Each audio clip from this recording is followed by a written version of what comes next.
ప్రభునవన మీ అందరికీ వందనాలండి. దేవుడు గత 5 మాసాలు కాచి కాపాడి 6వ మాసంలో మొదటి పునరుద్ధానములో పాల్గొని దేవునికి అందిస్తున్నాం. ప్రత్యేకముగా ఈ సమయంలో మనందరము జాగ్రత్తగా దేవుని వాక్యాన్ని మన అంతరంగంలో నిలపడానికి దేవుడు సహాయం చేయనుగాక. గత వారంలో ఏం నేర్చుకున్నాం గుర్తుందా? పెర్గం అర్థం ఏంటి? దుర్గము లేక కోట. ఎక్కడుంది ఇది? ఆసియా చిన్న ఆసియాలో పరమటి పరంగాణలో ఉంది, టర్కీలో. అయితే దాని ప్రసిద్ధత ఏంటి?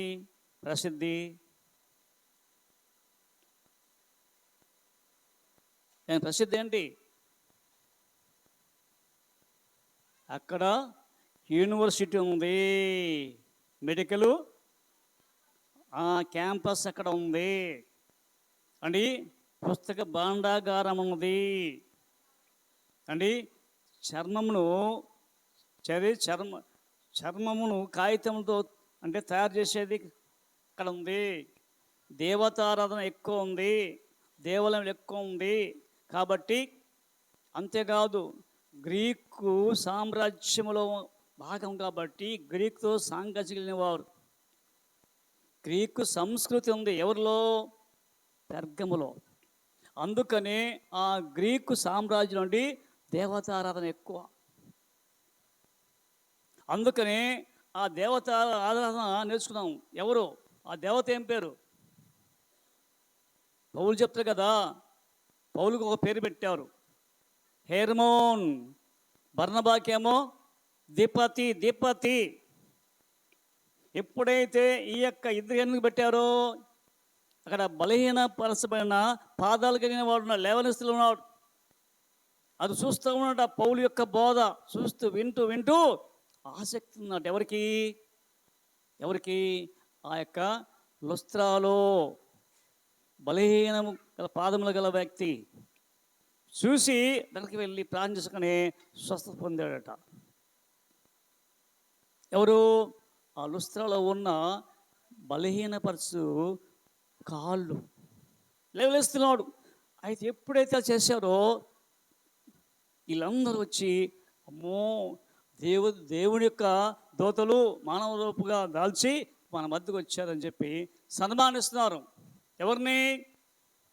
పౌలును బర్నబాను సన్మానిస్తే, అయ్యలారా, మేము కూడా మీలాంటి మానవ సమగలిగిన వారమే, అలా చేయొద్దు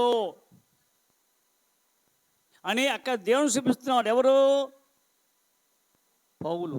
కాబట్టి మార్పు చెందాడు చాలామంది యూదులు. అందుకనే ఆ యొక్క సంకట జరిగింది. కాబట్టి అందుకనే ఈ రోజున. అంతేకాదు, పెర్గమ సంఘంలో ఏముంది? ఎలాంటి వాడు ఉన్నాడు? అక్కడ వాడి అయిన 2 అంచులు గల ఖడ్గము కంటే అంటే వాడిగా నుండి 2 అంచుల ఖడ్గము. ఏం చెప్పారు? ఖడ్గం అంటే ఒక అంచులో ఏముంది? ఒక అంచులో రక్షణ, ఇంకా స్వస్థత, క్షమాపణ 3 ఉన్నాయి. ఇంకొక అంచు జడ్జిమెంట్, తీర్పు అని తెలుసుకుంది. మత్తయి సువార్త 20వ అధ్యాయంలో 31 నుంచి చెప్పుకున్నాం. కాబట్టి ఇప్పుడు చూడండి, 13వ వచనం, ప్రకటన గ్రంథం 2వ అధ్యాయం 13వ వచనం. సాతాను సింహాసనమున్న స్థలములో. అయ్యా, ఓ పెర్గమా సంఘమా, ఎక్కడి? సాతాను సింహాసనం అందున్న స్థలములో నీవు కాపురం ఉన్నావు. ఎవరు? పెర్గము. ఎక్కడున్నాడు వాళ్ళు? ఆ పెర్గం అనే సంఘము. సాతాను సింహాసనం ఉందంట. ఆ సాతాను సింహాసనం అందుండు అండి, ఆ స్థలములో నువ్వు కాపురం ఉన్నావయ్యా. ఓ పెర్గమా, ఎక్కడ నువ్వు? అది సింహాసనం ఉంది, సాతాను సింహాసనం దగ్గరే ఉంది. ఆ స్థలంలో నువ్వు ఏమన్నావు? కాపురం ఉన్నావు. అక్కడ కాపురం ఉన్నావు, నివాసం చేస్తున్నావు. ఎక్కడ? అక్కడ సాతాను సింహాసనం ఉంది. అయితే నీవు కాపురం ఉన్నావని నేను ఎరుగుదును. మరియు మరియు సాతాను కాపురమున్న చూడండి, ఆ యొక్క సాతాను కాపురమున్న ఆ స్థలములో ఆ స్థలములో నా యందు చూడండి, ఎప్పుడు అంటే సాతాను నివాసం చేసే స్థలము ఉన్నావు కానీ నా యందు ఏమున్నావు? విశ్వాసి అయి. ఉండి అంటే రక్షింపనవాడవై. ఒక అంచులో రక్షణ ఉంది. ఒక అంచులోని ఒక అంచులో మూడు ఉన్నవి. అందులో మొట్టమొదటి రక్షణ. ఎలా వచ్చింది రక్షణ? విశ్వాసి అయి ఉన్నావు. అంతేకాదు, విశ్వాసమై ఉండి నన్ను గూర్చి సాక్షి అయిన అంతిపైన వాడు మీ మధ్యను సంపదను దినములలో నీవు నా నామమును కాబట్టయ్యా, అయితే నీవు విశ్వాసి అయి ఉన్నావు. అయితే అదే కాదు, అలాంటి వ్యక్తి ఒక ఆయన్నాడు అండి. ఆయనడి సాక్షి అయి, నా నామం విశ్వాసం ఉంచి సాక్షి అయిన వాడు ఎవరు? అంతిపైన వాడు చంపడ్డాడు. ఎవరు? అంతిపస్ అండి. ఎవరు ఆయన? అంతిపస్సు సాక్షి అంట. ఎవరికి? మనందరి సాక్షిగా ఉన్నాడు ఆయన. ఎవరు ఆయన? చూద్దాం ఒకసారి. అదే 1వ అధ్యాయము 5వ వచనం. ప్రకటన 1:5. నమ్మకమైన సాక్షి అంట. ఎవరండి? మనం నమ్మకం లేదు, మన సాక్షి అండి కొంతవరకే. బాగా చెప్తా. సాక్షి నిలుపుకున్నావా? అందుకే ఉన్నాడు, ఏది నీ సాక్ష్యమో ఏది నీ త్యాగం అంటుంది. ఏది సాక్ష్యమేది? నీ త్యాగమేది? కాబట్టి కట అదిగో సాక్షి అయిన వాడు. ఎలాంటి సాక్షి అంట?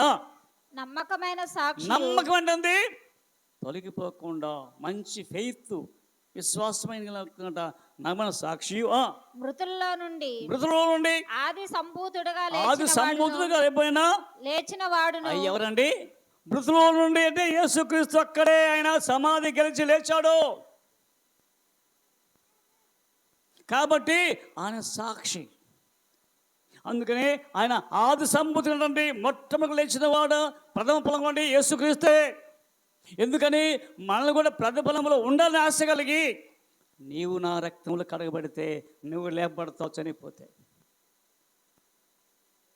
నీ పాపంలో నువ్వు చచ్చి ఉంటే నేను నీ కోసం వచ్చి నా రక్తాన్ని, ఎవరి రక్తాన్ని కార్చాను కాబట్టి ఇదిగో నీ ఏడితిగా చనిపోయి పాతి పెట్టబడి లేచాను. అలాగనే నా యందు మీరు కూడా నేను ఆది సంపద వేశాను కాబట్టి మీరండి లేస్తారు. ఎప్పుడు? ప్రభునందు మృతులైన వారు అంటూ ఆది సంభూతుడుగా లేచిన వాడును భూపతులకు. ఈయన ఎవరండి? భూమిలో ఉన్న అధిపతులందరికీ అధిపతి అయిన వాడు అంటే. అంటే ప్రపంచం అందరూ అధిపతులే. ఇండియా, అమెరికా అంటే అదిగో అన్ని దేశాలకు, అంటే దాదాపుగా 250 దేశాలకు అధిపతులు ఉన్నారు. అది ఎలందరూ అధిపతి కండి. ఆయనే అధిపతి అంటే ఆయన పరమ అధికారి. పరలోకం ఉన్న దేవుని కృప. భూపతులకు అధిపతి అయిన వాడు యేసుక్రీస్తు నుండి సమాధానం అండి. అప్పుడంట ఆయనట కృపా సమాధానం మనకు కలుగును గాక. ఎందుకని మీరుంటారు మరి సాక్షిగా. ఇది వచ్చి కూర్చొని విని వెళ్ళిపోవడం కాదు. విన్న వాక్యాన్ని నీ చెవులలో గింగురమని ఆ వాక్యము చెవుల్లో ఉండి గుర్తు చేస్తామంట. గుర్తు. అందుకనే ఏదైనా చెప్తుండి బాగా వింటాం. నీ వాక్యం చెప్తే వినము. ఎందుకంటే అది రుచించదు, అది అండర్స్టాండ్ కాదు. ఏంటది? వాక్యం కాబట్టి. అందుకని ఉన్నాడు ఇక్కడ. ఏమని? ఆయన కృపా సమాధానం కలుగునుగాక. ఎవరైనా సాక్షి ఎవరు? అంతిపస్ ఎవరు? అంతిపస్ ఇప్పుడు యేసుక్రీస్తే. అంటే ఇక్కడ చూపిస్తున్నాడు, అలంకరణ చూపిస్తున్నాడు. ఎవడు? దేవుని యందు విశ్వాసి అయ్యుండి అధసాక్షిగా మారిన దినములలో మీరున్నావయ్యా పెర్గమ సంఘమా. మీరేమండి? ఆ పెర్గమ సంఘంలో ఉన్నావు కానీ సమ్మబడిని కానీ నా నామం అందు విశ్వాసం ఉంచిన మీరంటే గట్టిగా చేపట్టావు. మనండి ఒకరిని చంపారనుకోండి ఇంకేం చేస్తావు? నేను ప్రార్థన చేయనయ్యా, ఆలయం రానయ్యా. అయితే అట్ట కాదట, సంపన్న దినములో కూడా అని ఈ పెర్గమ సంఘం అట్ట స్థిరంగా ఉంది.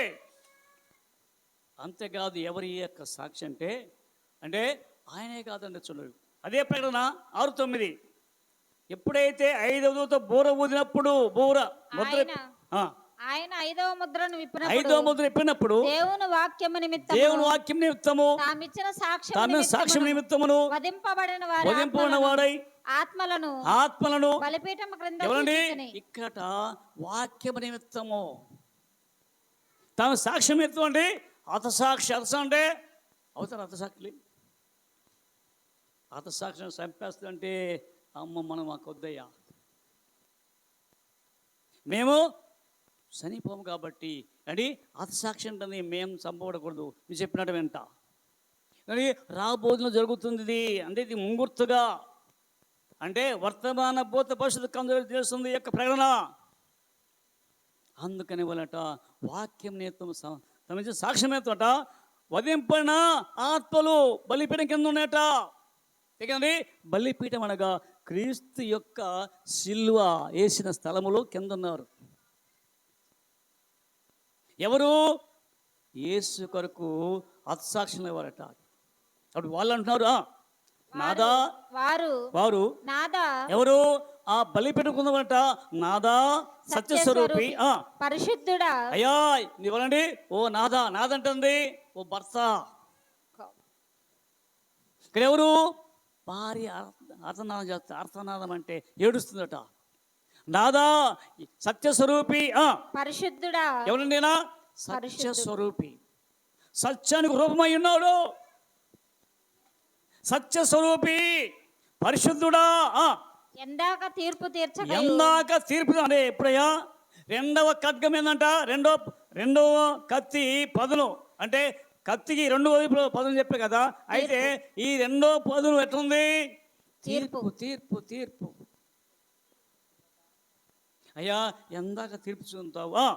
ఎందాక తీర్పు తీర్చకయు మా రక్తము నిమిత్తము నివాసులకు ఏమండి? అయ్యో మా రక్తం చెందించామే, అది భూనివాసులందరూ తెలుసుకోవాలి. ప్రతిదండన చేయకయు. ఇప్పుడు మమ్మల్ని చంపారు చూడు, వారికి ఏంటి ప్రతీకారం చేయవా? మేము ఇంతగా నమ్ముకున్నాము నిన్ను విశ్వాసం ఉంచావు, అసాక్షులు అయిపోయాము. ఇప్పుడు మేము ఆర్తం వేస్తున్నాం, అరుస్తున్నాం, కేకలేస్తున్నాం. ఎప్పుడు ఇదిగో ఆ భూనివాసుల్ని మమ్మల్ని బాధించారయ్యా, తరిమి కొట్టారు అంటే మమ్మల్ని శిరచ్ఛేదం చేశారు, శిరస్సు తీశారు. అందుకనే అప్పుడు పౌలు కూడా అదిగో యెరూషలేము దేవాలయముల దగ్గరనే తల నరికేశారు. ఎవరండి? పౌలు. 10 రాసిన వ్యక్తిని ఆయనట శిరచ్ఛేదం చేశారు. మరి ఆయన ఆత్మ కూడా ఉందిగా, మరి స్తెఫను ఆత్మ కూడా ఉందగా. కాబట్టి అయితే అలాగ మనకు జరగలా. ఒకళ్ళు వచ్చినందుకు ఏం చేస్తావు? సాక్షిగా ఉంటావా? అయ్యా ఎందాకయ్యా ఎప్పుడు తీర్పు తీరుస్తావు? వాళ్ళకి ఎప్పుడు నరకం ఎప్పుడా?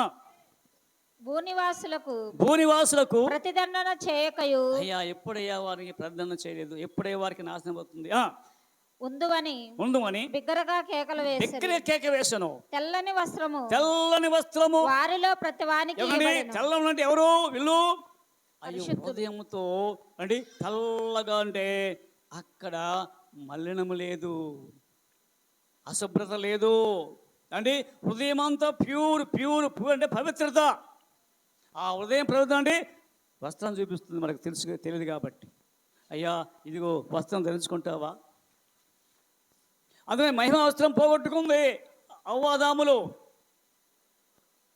అని ఆ మహిమ వస్త్రము పోయింది కాబట్టి అందుకనే ఈ లోకంలో ఈ వస్త్రాలు కుట్టుకున్నారు.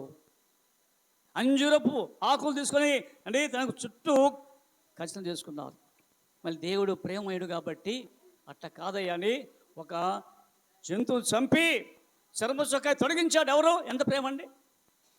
ఒక బయటికి వెళ్ళిపోయిన కానీ బయట ఉండగానండి ఆయనట ఒక గొర్రెను వధించి ఆ చర్మము చొక్కా అంటే ఆయన టైలర్, మొట్టమొదటి టైలర్. కాబట్టి ఎప్పుడయ్యా భూనివాసు ప్రార్థన చేస్తా చేయగలవా?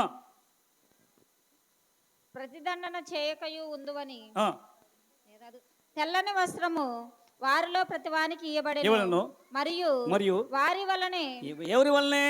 అయ్యా మీలాగనే సంబడాలు చాలా మంది. అంటే ఇప్పుడు తొందరతను కాదండి, ఇదిగో భూమి అంతం గొప్పది. అప్పుడైతే నీలాగనే మీలాగనే ఎంతమంది అత్సాక్షులు అవుతారు. వాళ్ళు చంపడు వారికి చంపబడబో వారి వారి సహదాసుల యొక్కయు సహదాసులు అంటే వాళ్ళు కూడా మీ సహోదరులే కదా. నాకేమిలే నేను వచ్చానంటే కదదయ్యా, అదిగో మీ సహోదరులు కూడా అట్లా చంపడాల అప్పుడు. కాబట్టి అందుకనే ఎవరండి సాక్షి? ఎవరండి అంతిపస్? ఎవరు? యేసుక్రీస్తు ప్రభువా నాలోకి రాయ్యా అని చెబుతూ చూడ 14 వచనం, ప్రకటన 2:14.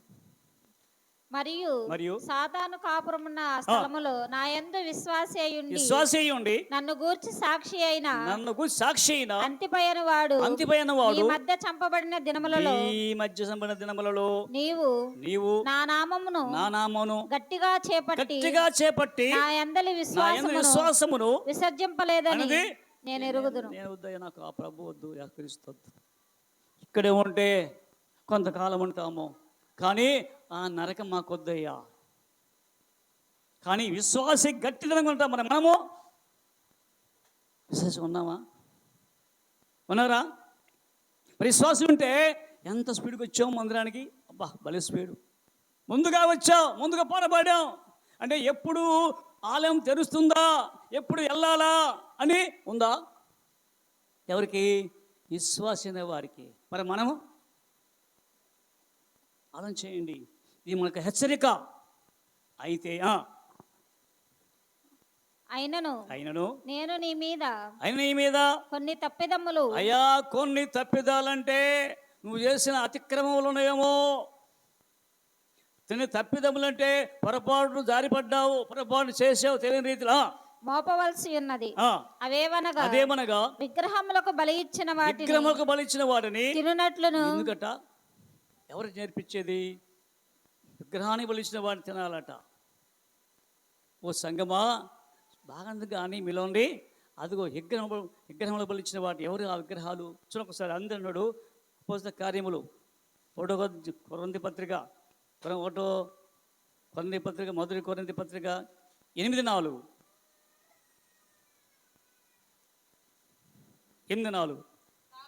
కాబట్టి విగ్రహములు బలిచ్చిన వాటిని తినుట విషయంలో లోకమందు అయ్యా విగ్రహాలు అంటే ఒట్టివండి. ఈ లోకములో ఒక్కడే దేవుడు తప్ప వేరొక దేవుడు లేడని ఎరుగుదము. అంటే చాలా మంది ఉన్నారు దేవతలు, ప్రభులు వారు. అంటే ఇక్కడ ఈ దేవతలు కాదు, సైతానుకున్నారు చాలా మంది దేవతలు, చాలా మంది దేవుళ్ళు ఉన్నారు. అది దేవుని ఎరగని వారికి దేవుళ్ళు. దేవులు ఎవరు? అదిగో పుట్ట, చెట్టు, చతుర్భుజ జంతువులు అంటే అన్ని పక్షులు కూడా పూజ చేస్తారు చాలామంది. అది దేవతలు. కానీ అయితే మీరు తింటున్నారా? మరి ఏంటి విగ్రహములు ఇచ్చాను తింటే ఏమైంది? అసలు ఏం ఇస్తున్నారు? అది చూడండి 1 కొరింథీ 10:20. లేదు గాని అన్యజనులు అర్పించు బలులు దేవునికి కాండి. ఈ బలు గట దేవునికి కాదయ్యా. అంటే ఆయన ఎటర్నల్ గాడ్ కాదు. అంటే నిత్యం లేనివాడు కాదు, నిత్యం లేనివాడు. అంటే ఇక్కడ బలి ఇచ్చిందంటే అందుకని నాడు బలు ఇచ్చారట దేవతలకు. అందుకనే అన్నాడు మోషే 40 దేవరాత్రములు సీనాయి పర్వతం మీద ఉండగా ఇశ్రాయేలు ప్రజలందరూ మోషే మీద తిరుగుబడి, ఆ యొక్క అహరోను మీద తిరగబడి, అయ్యా ఏదయ్యా మాకు ఇంతవరకు నడిపించిన దేవుడే మోషే ఏమయ్యాడు చూపించు అంటే, ఆ యొక్క అహరోను అంట ఏం చేస్తారు? యాజకుడు కదా. అయ్యా మీ యొక్క స్త్రీలో ఉన్న లేక మీలో ఉన్న ఆ పోగులు తీసుకురా, బంగారం తీసుకురండి. తీసుకొచ్చి అక్కడ ఏంటంటే అదిగో అందరిని విగ్రహం తయారు చేసి, ఇదిగో ఐగుప్తు దేశం నుంచి ఈ దేశం రప్పించిన ఇదిగో ఈ దేవుడే దేవుడు అనగా నందిని చేసిన నందని అదే విగ్రహము చేసి నిలబెట్టట. అప్పుడట వాళ్ళట చూడండి ఎంత వేగంగా పని చేస్తున్నారో. అంటే దాన్ని ఎత్తుకొని ఆడిస్తూ ఆడిస్తూ చూడొకసారి నిర్గమకాండం 32:11 మోషే బతిమాలుకొని తన దేవుడు యెహోవాను బతిమాలుకొని 11 వచ్చిన 32 కాగా యెహోవా మోషేతో ఇట్లా నేను మోషే ఇట్లను, నీవు దిగి వెళ్ళము, అయ్యా మోషే నువ్వు దిగిల్లయ్యా, నా ప్రజలు చేస్తాం చూడు. ఐగుప్తు దేశంలో నుండి ఐగుప్తు దేశంలో నుండి నీవు రప్పించిన నీ ప్రజలు చెడిపోయి ఐగుప్తు తెప్పించావే, ఇది తీసుకొచ్చే రసం దాటించావే, అది ఈ ప్రజలు చెడిపోయి నేను వారికి నియమించిన త్రోవ నుండి త్వరగా తొలగిపోయి. అయ్యా ఇది త్రోవ, అయ్యా ఇది త్రోవ మీరు తెలుసుకున్నారు, మంచి త్రోవ ఏంటో మీరు తెలుసుకున్నారు. ఏం త్రోవ అంట చూడొకసారి. అదే ఇర్మియా గ్రంథం 6:16 యెహోవా ఇలాగ సెలవిస్తున్నాడు, మార్గములలో నిలిచి అయ్యా చూడండి ఉత్సాహపేరా ఓ పన్నుగోతున్నాడా, ఇదిగో మార్గాలు చాలా ఉన్నవి, ఇదిగో ఈ మార్గం ఈ మార్గం, ఇదిగో నేను స్ట్రైట్ అయిన మార్గం, రైట్ మార్గం, పురాతన మార్గములను గురించి పురాతన మార్గం చూసి విచారించుడి, మేలుకు కలుగు మార్గమేదో అని అడిగి అందులో నడుచుకొనుడి. మరి ఏ మార్గం అంట? మేలైన మార్గం విడిచిపెట్టారు వీళ్ళు. అందుకనే మోషే, అయ్యా నా ప్రజలు చెడిపోయిన తీసేసుకొచ్చావే, ఐగుప్తు దేశం వారిని రప్పించిన ప్రజలట, అదిగో దారి చెప్పారు, పాపం చేస్తున్నారు, తమ కొరకు పోత పోసిన దూడను చేసుకొని దానికి సాగిలపడి బలి నర్పించి. బలులు అంటే దేవుని చెందవలసిన బలి, అంటే వారి హృదయంలో ఉన్న ఆ యొక్క ఆసక్తి కలిసి హృదయం అంతా దాని మీద ఉంది ఆశ, దేని మీద? విగ్రహం మీద. దానికి సాగిలపడి బలులు అర్పించి ఓ ఇశ్రాయేలు ఐగుప్తు దేశంలో నుండి నిన్ను రప్పించిన నీ దేవుడు ఇదే అని చెప్పుకొనిది అనెను. మరియు యెహోవా ఇట్లనెను, నేను ఈ ప్రజలను చూచి ఉన్నాను. అయ్యా నేను మాత్రం ఈ ప్రజలు నీకు తెలియదు మోషే, నాకు తెలుసు వాళ్ళు చేసేది ఎంతో తెలుసు, వారు ఏమి చేస్తున్నాయా, వాళ్ళు కూర్చుండేది, వారు లేచుటయు, వారికి హృదయం తల పుట్టకనిపై నాకు తెలుసు కాబట్టి ఇదిగో నేను చూసినాను. ఇదిగో వారు లోబడనొల్లని ప్రజలు కావున నీవు ఊరకుండము, నా కోపం వారి మీద మండును, నేను వారిని కాల్చివేసి నిన్ను గొప్ప జనముగా చేసేదనని మోషేతో చెప్పాడు. అయ్యా బతిలాడదు, అయ్యా వద్దయ్యా కాల్చవద్దు. మోషే కొండ మీద దిగుచ్చాకనే అండి ఎంతో జేదనట. యెహోషువ, అయ్యా యెహోషువ ఏంటండి, అయ్యా అది జేదని కాదు, ఏంది అపజయం కాదు, సంగీతము అంటుంది, పాటలు విచ్చలవిడిగా అంటే ఎగురుతున్నట్ట, వాయు వరుసలు లేదు, తల్లెవరో పెళ్ళెవరో కూతురెవరో అంటే భార్య తెలియదు, అంటే వాళ్ళ విచ్చలవిడి అంటే పాపం చేస్తున్నారు. అందుకనే దిగొచ్చాడు, ఈ దోణను కాల్చాడు, తాపించాడు, అందరిని హతం చేర్చాడు. అయితే అలాగ విగ్రహారాధన. కానీ ఇక్కడ అందుకు చూడొకసారి 1 కొరింథీ 10:7 17 అంటే విగ్రహం బలించడం తిన్నాను చెప్పాడు కదా. జనులు తినుటకును త్రాగుటకును కూర్చుండి ఆడుటకు అంటే ఏమంట? అందుకు నిర్గమకాండం 2 వాళ్ళు తింటున్నారు, తాగుతున్నారు, ఆటలుతున్నారా ఏంటి? పరిస్థితి ఆటలు ఆడుటకును లేచిరి అని రాయబడినట్లు వారిలో కొందరు వలె మీరు విగ్రహారాధికులై ఉండకూడదు. అక్కడున్నారే పాదం నుండి, అలాగని మీరు కూడా కొత్త నిమ్మలు కూడా క్రీస్తు కలిగిన మీరు వారి వలె ఎరువలే అదుగో ఆ యొక్క విగ్రహారాధన చేసి వాడి సాగిలపడి బొమ్మలు కొండి దేవుడని గణించి బలు అర్పించారే, అందుకని వారి వల్లనే మీరు కూడా విగ్రహారాధికులై ఉండకుడి, విగ్రహాలై ఉండకుడి, మరియు మరియు వారి వలె మనము వ్యభిచరింపక యుందుము. అంటుంది. వాళ్ళు విచ్చలుడంటే ఇందా చెప్పాను కదా, కుమార్తె ఎవరు, తల్లి ఎవరు, బిడ్డ ఎవరు ఇవ్వండి, అది విచ్చలుడంటే వాళ్ళకి నచ్చిన వారు అందరికట. అంటే వారు వ్యభిచరించి అయిపోయారట. వారిలో కొందరు వ్యభిచరించినందున ఒక్క దినమునే 23,000 మంది కూలిరి. 23,000 మంది, 3,000 అంట అండి, 23,000 మంది ఒక్కరోజు అండి చనిపోయారు. ఎట్లాగా? దేని ఉగ్రత. అందుకనే ఓ పెర్గాం, నువ్వేం చేస్తున్నావు? నీళ్ళు ఒక్కటి నేను తప్పు మోపుతున్నాను అంటే ఈ సంఘములో అలాగున్నారా మీరు? అందుకే ఈ తప్పు చేసి తెలియజేస్తున్నాను. ఇదిగోండి 23,000 చనిపోయారట. సోమ కొరింథీ పత్రిక. మనము ప్రభువును శోధింపక యుందుము, ప్రభువును శోధింపక యుందుము. వారిలో కొందరు శోధించి సర్పము వలన నశించిరి. చూడండి, అంటే శోధించారట. సర్పం అంటే కాటు వేసారట, చాలా మందిని చంపారు. ముందు విచ్చలవిడి, తర్వాత ఇది సర్పములు వచ్చి వాళ్ళని కాటు వేసి చనిపోయారా. వారిలో కొందరు శోధించి సర్పం వలన నశించిరి. మీరు సనుగు కొనకుడి, వారిలో కొందరు. కాబట్టి మీరు సనగొద్దు, కొనగొద్దు అనేది. ఎప్పుడు సనుగులు వస్తాయి? అయిష్టమైనప్పుడు.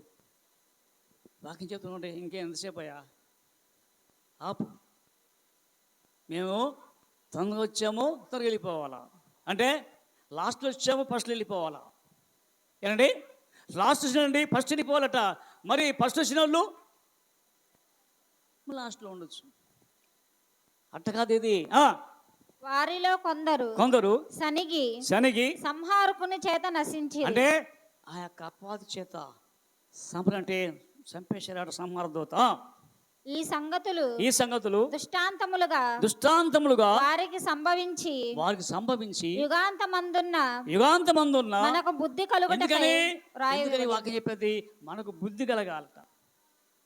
మేలుకొని అమ్మో నేను అలా ఉండకూడదయ్యా, వాక్యం నాతో మాట్లాడండి, నా అంతరంగంతో మాట్లాడండి, మాతో మాట్లాడండి. కాబట్టి మనందరండి ఏక మనసు ఏకాత్మ కలిగి ఉండాలట.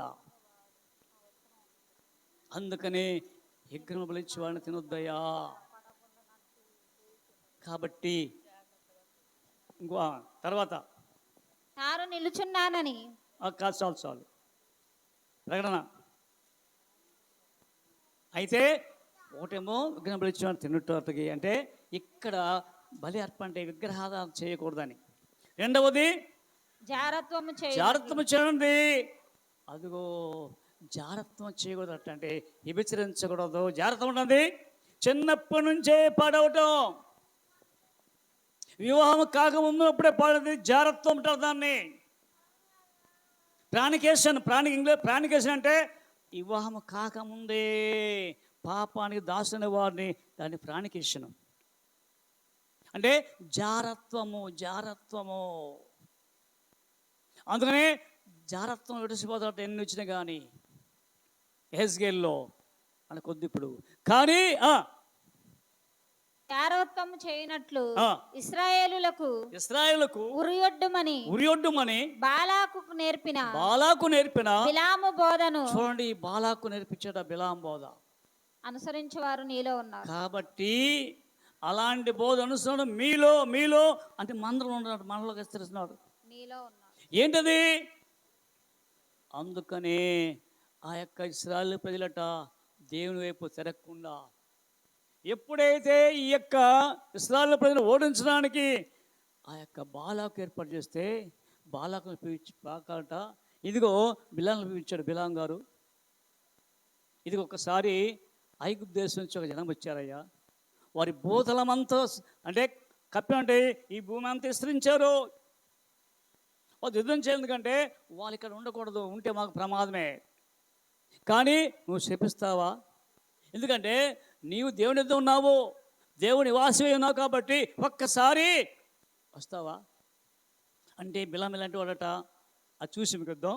చూడండి సంఖ్యాకాండం 22 అధ్యాయము 5 వచనం. 22:5 మనం చూడమా కాబట్టి పక్కన నుంచి చదువు. తరువాత ఇశ్రాయేలు సాగి యెరికోకు ఎదురుగా ఉన్న యొర్దాను తీరము అందున్న మోయాబు మైదానములో దిగిరి సిప్పోరు కుమారుడైన చూడండి బాలాకు మోయాబు దేశం వచ్చారట ఇశ్రాయేలు ప్రజలు. అంటే ఇప్పుడు యాత్ర చేస్తున్నారు. ఎక్కడికి? కానాను దేశం. అంటే ఇది మోయాబు దాటాలా. సిప్పోరు కుమారుడైన సిప్పోరు కుమారుడు బాలాకు ఇశ్రాయేలును అమోరీయులకు చేసినదంతయు చూచెను. అమోరీయులు అమోరీయులను వారిని సంప్రదించినట్ట. అమోరీయులను అందరినీ ఇశ్రాయేలు ప్రజలు, అమ్మో వీళ్ళు చాలా గొప్ప జనమయ్యా, వీళ్ళతో యుద్ధం చేయలేము, అదేం కావాలట. జనులు విస్తారం అంటే జనాభా ఎక్కువ పెరిగిపోతున్నారు. అంటే 20 లక్షలు అయిపోయారు ఇప్పుడు. అంతకుముందు 5 లక్షలు ఎక్కడ అయిపోతుంది. అంటే మార్గ మధ్యంలో చాలా మంది పుట్టారు, చాలా మంది చనిపోయారు. 20 లక్షలు కాల్బలము. అయితే అంటే విస్తరించారు ప్రజలు. విస్తారముగా ఉన్నందున మోయాబీలు వారిని చూచి మిక్కిలి భయపడిరి. ఎందుకని అమ్మో ఇంతమంది వస్తున్నారు, 20 లక్షల మంది కొంతమంది మనము చూసి భయపడరట, ఇంకా మనల్ని నాశనం చేస్తారు. మోయాబీలు ఇశ్రాయేలులకు జంకిరి అంటే భయపడేవాళ్ళు కాదట. పాపం చేసేవాళ్ళు భయం లేదు, కానీ వీళ్ళు భయపడుతున్నారు. కారణం ఏంటంటే పాపం చేసేవాడు భయపడతారట ఖచ్చితంగా. కానీ అంటే ఈ దీనికాడికి దేవుని భయం ఎక్కువైందట. మోయాబీలు మిద్యాను పెద్దలతో ఎద్దు బీటి పచ్చికను. అయ్యా ఏంటంటే ఎద్దు బీటి పక్షి అంటది. ఆ ఎద్దును వదిలేస్తే మొత్తం తినేస్తా. ఇంకా బీట్ అంటే ఏముండదు అక్కడ. ఎద్దు ఆ యొక్క బీటును పచ్చికను నాకి వేయినట్లు ఈ జనసమూహము మన చుట్టూ ఉన్నది. యావత్తును ఇప్పుడు నాకి వేయనంది. ఏం లేకుండా మనం ఎప్పుడు నవ్వుతాం.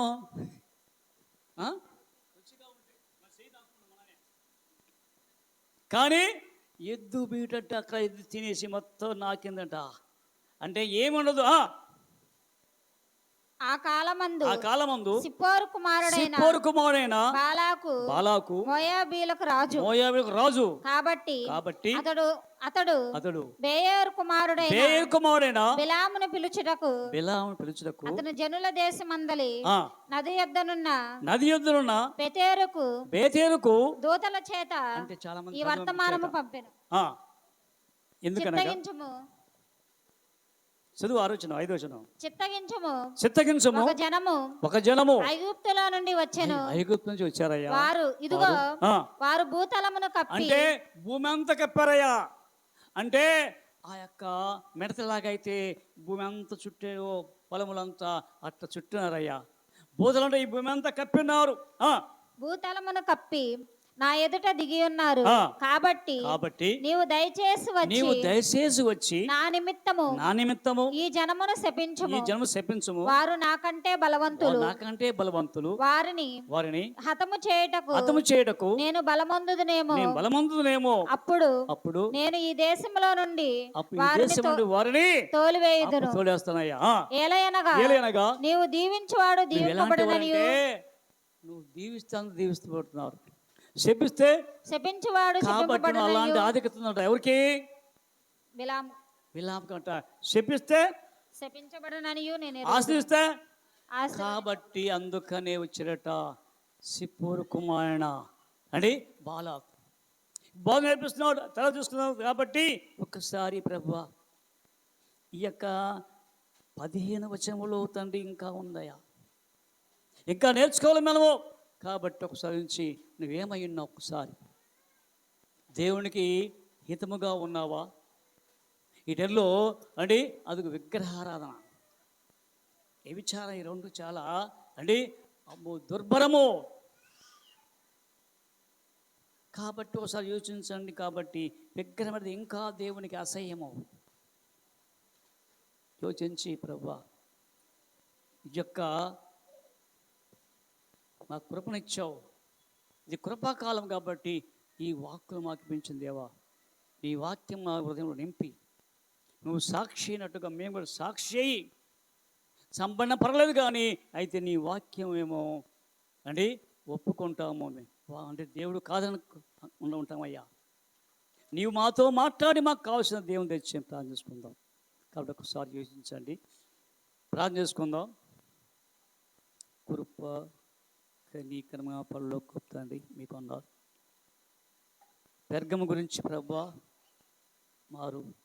మీరు మాతో నాతో మాట్లాడిన దేవా, పెర్గముల సంఘను ప్రభ హెచ్చరించినట్టుగా తండ్రి, ఇదిగో ఇక్కడ ఉన్న సంఘాన్ని ప్రభా జ్ఞాపకం చూసి హెచ్చరిస్తున్నావు తండ్రి. నీ యొక్క హెచ్చరిక ప్రభా మేము భయపడి జాగ్రత్తగా మా యొక్క గృహాలను మా అంతరంగాన్ని ప్రభా నీవు త్రిప్పి మీ రాజ్యంలో ఉండటానికి కృతజ్ఞత తన్నుకున్నాను. అలానాడైతే ప్రభా ఇశ్రాయేలు ప్రజలు ఐగుప్తు నుంచి విడిచి ఐగుప్తుల నుంచి క్షేమంగా తీసుకొచ్చిన దేవా, అయితే మరలా పాపం చేయడానికి కారకులయ్యాలి ప్రభా. అలా కాకుండా ప్రభా మేము తండ్రి విశ్వాసి ఉన్న మేము నిన్ను కలిగి విశ్వాసం తప్పిపోకుండా ప్రభా, అదిగో పెర్గమ సంఘం అయితే అసాక్షి అయిన అంతేపస్ చనిపోయిన కానీ అయితే విశ్వాసం ముందు స్థిరులుగా ఉన్నట్టుగా తండ్రి చూస్తాం. మేము కూడా విశ్వాసం తొలగిపోకుండా ఉంటానికి సాయం తెస్తుంది. కుటుంబ కుటుంబాల్లో దీవించండి, సాయం తెస్తుంది. ప్రత్యేకంగా తండ్రి ఈ సమయంలో ప్రభా ఇదిగో నీ కుమారుడు తండ్రి ప్రసాదం తండ్రి సుజాతను దీవించి ప్రభా వారికి ఇచ్చాను తండ్రి. ఇదిగో తండ్రి క్షేమం ఆరోగ్యం ఇచ్చిన బలం క్రీస్తునాం ప్రార్థిస్తున్నాం తండ్రి. ఆమెన్.